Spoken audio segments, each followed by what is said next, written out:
नमस्कार। आज हम बात करेंगे औद्योगिक पार्क प्रोत्साहन नीति 2026 के बारे में।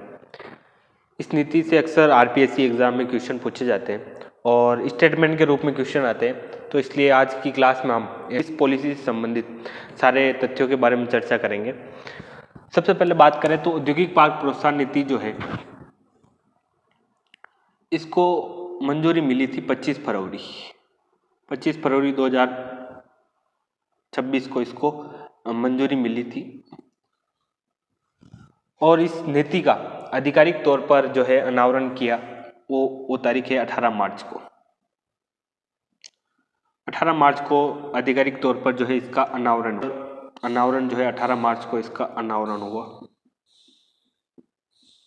ये तारीख आपको अच्छे से ध्यान रखनी है और ये नीति जो है 5 वर्षों तक प्रभावी रहेगी।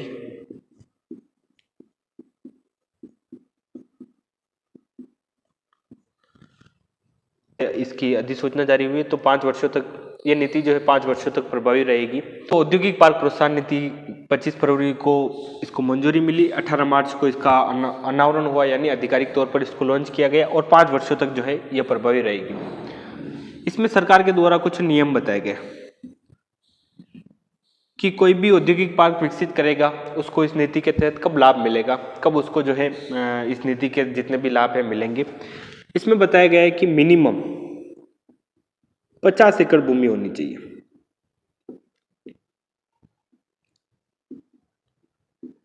50 एकड़ भूमि तो होनी चाहिए कम से कम, और मिनिमम यहां पर हम बात करें मिनिमम की, और मिनिमम जो है 10 औद्योगिक इकाइयां होनी चाहिए।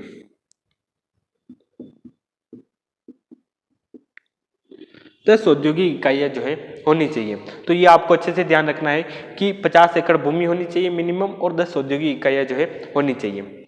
फिर इसमें बात करें, इसमें 4 मॉडल के तहत जो है 4 मॉडल बनाए गए हैं, उसके तहत जो है औद्योगिक पार्क का विकास किया जाएगा। इस पॉलिसी के तहत जो है 4 मॉडल के तहत जो है औद्योगिक पार्क विकसित किए जाएंगे। जैसे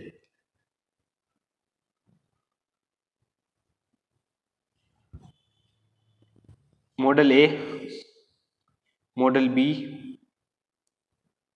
मॉडल सी और मॉडल डी। इन 4 मॉडल के तहत जो है औद्योगिक पार्क विकसित किए जाएंगे। मॉडल ए में है कि पूरी भूमि जो है रिको आवंटित करेगा। रिको भूमि आवंटित करेगा पूरी भूमि, और उस पर कोई निजी डेवलपर आएगा और औद्योगिक पार्क विकसित करेगा।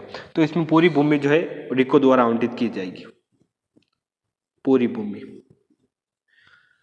फिर बात करें बी मॉडल की, तो बी में बताया गया है कि जो भूमि पर भागीदारी या हिस्सेदारी है 80% रहेगी निजी डेवलपर्स की। निजी डेवलपर्स, और 20% भूमि जो है वो रिको की रहेगी, जो है रिको की रहेगी इसमें हिस्सेदारी, और 80% भूमि पर जो है निजी डेवलपर की रहेगी। सी की बात की जाए तो इसमें 100% भूमि जो है किसकी रहेगी, निजी डेवलपर्स की।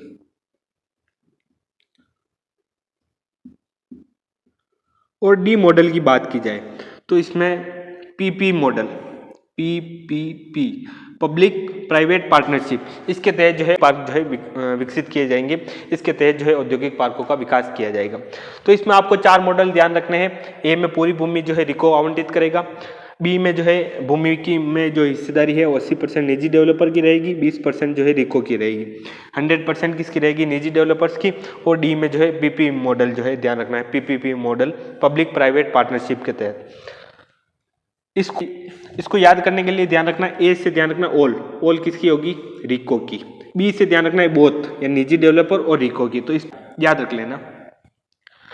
अब बात करते हैं कि इसमें बताया गया है कि मॉडल ए और डी के तहत कुछ भूमि बताई गई है कि इतनी हेक्टेयर भूमि में जो है विकसित किए जाएंगे। जैसे मॉडल ए में बताया 374 हेक्टेयर भूमि पर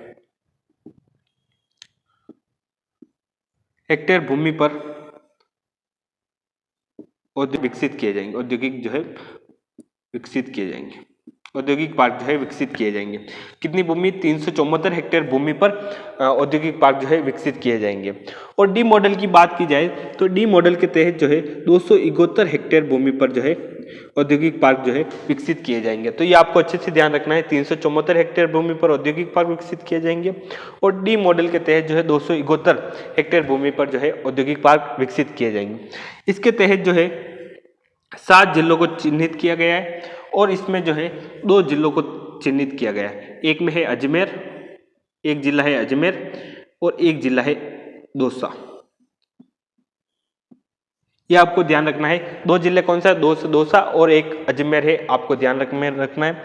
उसके बाद 7 जिलों की बात करते हैं। तो ए के बाद आता है बी से ध्यान रखना है बालोतरा, एक बी से ध्यान रखना है भीलवाड़ा, एक बी से ध्यान रखना है बूंदी, फिर सी से ध्यान रखना है आपको चित्तौड़गढ़, एक डी से ध्यान रखना है डिडवाना कुचामन, एक डी से ध्यान रखना है धौलपुर और एक ध्यान रखना है आपको दौसा। दौसा इसमें भी है और इसमें भी है। तो ए और डी मॉडल के तहत जो है 9 चिन्हित क्षेत्र है, बालोतरा, भीलवाड़ा, बूंदी, चित्तौड़गढ़, डिडवाना कुचामन, धौलपुर और दौसा। और इस डी मॉडल में जो है अजमेर और दौसा, ये आपको अच्छे से ध्यान रखना है। और कुल कितनी 374 और 271 हेक्टेयर। तो ए मॉडल के तहत कौन कौन से जिले हैं ये आपको अच्छे से ध्यान रखना है। 374 हेक्टेयर भूमि पर विकास किया जाएगा और बालोतरा, भीलवाड़ा, बूंदी, चित्तौड़गढ़, डिडवाना कुचामन, धौलपुर और दौसा इसमें भी है और इसमें भी है, ध्यान रखना। और 271 जो है इस डी मॉडल यानी पीपीपी मॉडल के तहत जो है अजमेर और दौसा में जो है विकसित किए जाएंगे।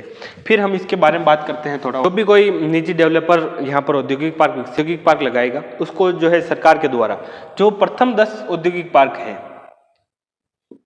प्रथम 10 औद्योगिक पार्क, उनको सरकार के द्वारा जो है पूंजीगत अनुदान दिया जाएगा। वो हम देखते हैं कितना दिया जाएगा।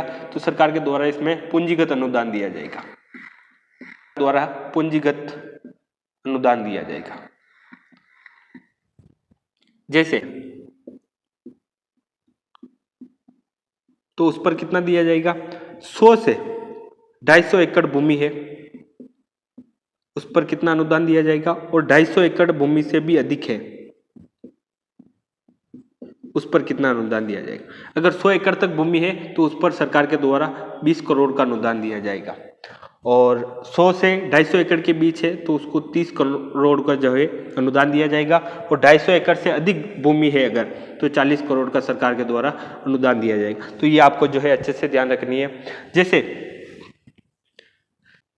ये औद्योगिक पार्क है और इसमें कई प्रकार की जो है औद्योगिक इकाइयाँ लग रही।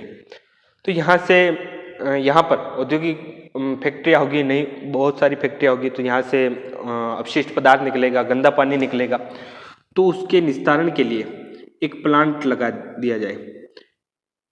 उनके औद्योगिक पार्क से जो भी अपशिष्ट पदार्थ या गंदा पानी निकलता है तो उनके निस्तारण के लिए एक प्लांट लगाया जाएगा, जिसे बोलते हैं CETP, common effluent treatment plant. कि सरकार ने कहा कि इस प्लांट का जो खर्च होगा इसका 50% या 12.5 यानी 12.5 करोड़ रुपए जो है सरकार वहन करेगी।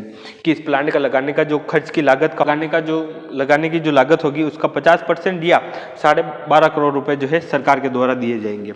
और यदि कोई इस प्लांट को, इस औद्योगिक पार्क को जो है मुख्य मार्ग से जोड़ना है और सड़क नहीं है, तो सड़क निर्माण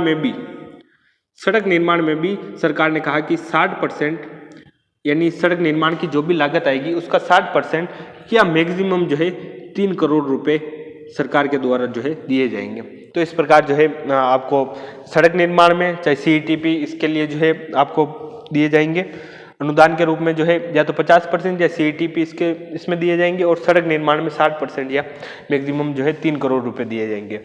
और इस नीति के तहत जो आवेदन है वो आप कर सकते हैं राज निवेश पोर्टल पर। राज निवेश पोर्टल पर। तो ये आपको जो है अच्छे से ध्यान रखना है।